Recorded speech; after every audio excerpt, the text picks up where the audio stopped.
Are you comfortable sharing your feelings about what transpired 2 weeks ago? Sure.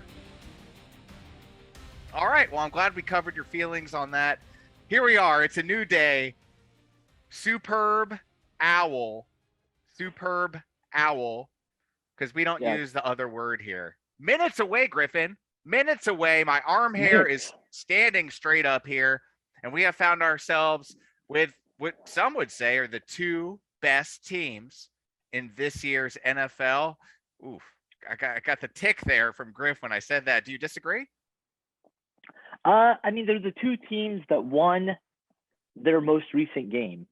That doesn't mean we have the two best teams in the Super Bowl. I don't think anyone, I mean, let's be honest, I don't think anyone would say the Cincinnati Bengals are one of the two best teams in the NFL. I'm a fan of them. I like everything they got going on with them. We've covered it here ever since I visited the city of Cincinnati.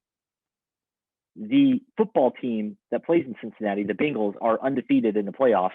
So we'll see if that streak continues this week. I might have something to do with it. I don't know. Obviously, the Rams aren't better than the 49ers. I mean, there were lots of calls that went against the 49ers in that game a couple weeks ago. The NFL with the Super Bowl in LA, very, very evident, very clear that they wanted the Los Angeles Rams to be in the Super Bowl as well. Much more star power than the 49ers. Hollywood, they're going all in. They've invested a lot of money into Los Angeles, into Inglewood, into that area. They were going to do everything they could to make sure the LA Rams were in the big game. So two best teams, I don't know. Two teams that the NFL wanted to be in this position this week, very likely. I mean, who doesn't love Joe Burrow? He's the future, man. It's kind of interesting. Lots of people can make comparisons, Joe Burrow to Tom Brady in terms of their coolness, like cool under pressure. Brady retires, and then immediately the NFL is introducing us to potentially the next Tom Brady. So, I mean, keep your eyes open. Don't go to sleep. Roger Goon Goodell is always up to something. He's always looking right. to repurpose content. And I kind of see what you're saying. Out with the old, in with the new. We were expecting Brady to go live right before kickoff on Instagram and sway attention completely from the major networks. There's rumors. Is it percolating the right word? There's stuff percolating out there. He might be interested in playing one more year with his hometown team, the team he grew up loving, the San Francisco 49ers. There's rumors. Boy. There's rumors. Maybe Trey Lance isn't quite ready yet. I mean, this is real stuff that's been happening on, 49er insiders have been talking about. They say the likelihood is low, but that rumor doesn't just come out of nowhere. Someone floated it out there. Something's going on. Is Trey Lance really not ready? Do the Niners, I mean, they're a team that obviously is Super Bowl ready. Their window is now. It's win now. Jimmy Garoppolo, the NFL has decided that he's not the guy to get them over the hump. Maybe Tom Brady is. A full circle story here with Tom Brady. We've all seen that picture of Tom Brady in a 49ers jersey. He was there for the catch, as they call it, when Montana threw to Clark. Full circle moment. Tom Brady wins it in a grown-up 49ers jersey next year. I don't know, man. Listen, that's a lot. That is a lot to digest. I just had a delicious Publix chicken tender sub tossed in buffalo, garnered with some melted blue cheese crumbles. So I am a tad sluggish. You're bringing the energy. I need that, Griff. Thank you so much for that. One thing that I want to talk about here are the numerous storylines. We got teacher versus student. Former Rams offensive assistant, now coaching the Bengals, and Zach Taylor, used to work under Sean McVay, very familiar with the McVay mind and how it works, how it plays out.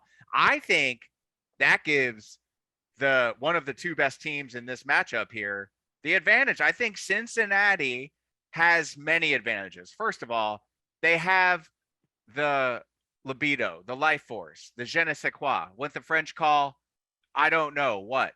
They got the mojo, baby. They have the magic. And when you have the magic, this team reminds me of the 2017 Philadelphia Eagles, where everything just fell into place. Everything is falling into the place, and it's so fun to watch. And the irony, Griffin, the irony is that the Rams are the visiting team at home.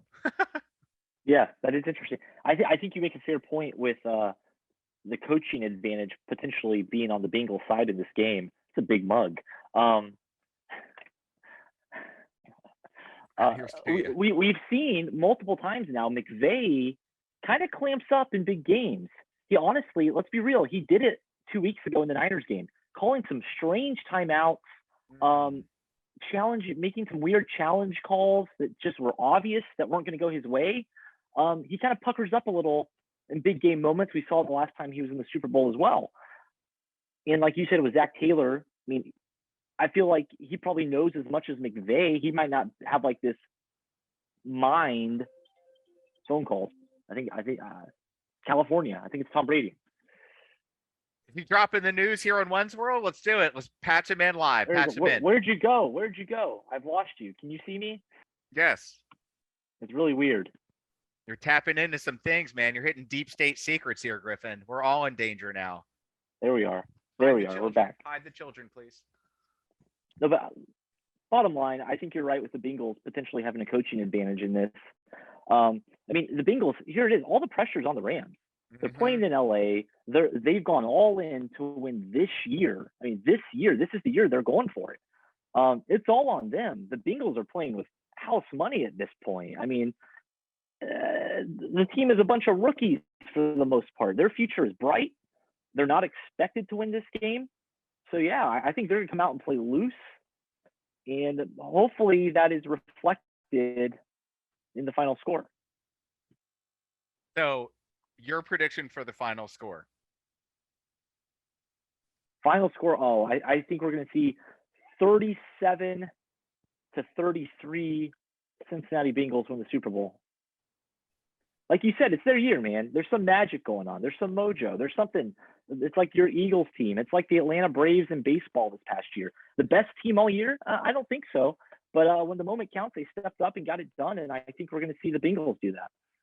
Some would say that that's what makes the best team, stepping up and getting it done, scoring more points, if you will, than the other teams.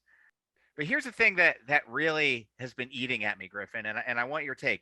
Matt Groening and the creative team from The Simpsons, you know, that show has been around since civilization began, has already predicted this game. Really? They seem to do this all the time with like world events. Yes, they're more perfect than Nostradamus. He's spotty. He's very hit or miss. But Matt Groening has got everything right on time. And so the final prediction is also going to be the final score, which is the Bengals 34 and the Rams 31. Bengals 34, Rams 31. This will be posted prior to this Sunday, February 13th? It's 6:30 p.m. Yeah. Put the money down. I'm telling y'all, if there was a bet to make, not only is it that one, but it's Underdog Fantasy's bet over under 1 passing yard for Joe Burrow. Yes, I repeat, over under 1 passing yard. Not 100. They're giving away money, huh? Yeah. Max bet, $25 entry, but that's free money, guys. Hop in on that. Sign up. Promo code Wenz. You got to join Griffin in this. He's very excited about winning some money here, and this is the big game to do it. The Superbowl. One of the other storylines, Griffin, that I wanted to talk to you about here is the impact of not being infected by one of these underage operatives that sneaks in to Radio Row and infects everybody with this mystery virus. And let me tell you, Cincinnati's going to miss that. That Radio Row will be happening Monday. They're still going to be in Cincinnati in front of their hometown fans. They don't get into LA until Tuesday. So they miss all the nonsense, all the super spreader stuff. I think that gives them advantage number 2, because if I'm the Rams, or if I'm one of those lunatic Ram fans who are the only people going for them to win this game, I would be doing everything I can to infect the Bengals with this mystery virus. I know it sounds really evil and crazy, but look, what happened to MJ against the Jazz? Food poisoning. He was poisoned at the hotel he was staying in. What happened to Donovan McNabb against the Patriots? food illness, throwing up on the field. So I'm telling you, these things have happened before. And now you have a surefire way to keep your opponent sidelined. I would be looking for every which way to avoid every single person I could if I'm a member of the Cincinnati Bengals. So they missed that. So they missed the opportunity to contract this mystery virus. And then again, you got to think, man, it's all about the magic. I can't get past the importance of the magic. You could throw everybody at me. Throw Odell Beckham, throw Cooper Kupp, throw Matt Stafford. And to me, it just doesn't matter. Cincinnati has a strong play this year. It's like it's supposed to happen. It's like it's going to happen. Now, the next thing that is on my mind, Griffin, and I think it's on everybody's mind, is the Hip Hop Paradise halftime show. Are you familiar with the acts that are going on? I'm aware of them. Explicit content all over the place. Why can't we get? Can I just be the old head here that says, why does it have to be all this? Like, why can't we mix it up? Like, not since 1993 do I think we've had an actual awesome halftime show. That was when. Whoa. I'm just saying, MJ, baby, you can't beat MJ up on that stage. Well, that's true. Early 2000s, we had the great Tom Petty play. So, was he still alive, or was he zombie level at that point? Well, that's debatable. He was doing zombie-like things in the tour bus. That's true. But here's the thing. I think everything has just been rapized. Is that a word? It's like the NBA is rapized. Even baseball, it's rapized. These guys go up to the plate with these giant chains, and it's just like they're rappers on stage. And can I just get a little rock and roll? Maybe a little, even some R&B, some Babyface, maybe some Kenny G, some jazz. I've always thought there's a person in pop culture that no one has ever said a bad word about. People might kind of roll their eyes and say, "Oh, it's kind of cheesy, whatever." But there's one man who is above complaints, any naysayers, and that man's name is Weird Al Yankovic. And he can do it. I am a stockholder in Weird Al fame. I know all about this man. Are you an NFT owner of a Weird Al paraphernalia? I do. It's a picture of his hair and glasses. It's really great. He can be all the different artists. He can bring Michael Jackson back from the dead. He can do Weird Al stuff. I mean, he's done it all. I think it's time to let Weird Al Yankovic do the Super Bowl halftime show. You deserve the chip for that. This trophy is yours, Griffin. That is the best idea that we've had since having Danny DeVito just straight up replace Roseanne. I'm so proud of you for that. This is going to get tweeted out.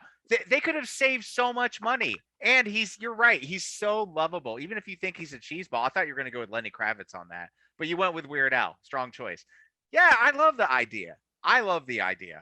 So Griff, we both have our takes for this. We both believe that the magic is in the great state of Ohio, going to travel westbound. But Griffin, I'm kind of sad because I feel like this is going to be one of the last times that we speak until football season begins again. That's life. It is life. And one of the life givers on the other side of time now is the late, great, one and only zombie, Tom Petty, and his sage lyrical wisdom. Oh, baby. I'm just waiting for tonight.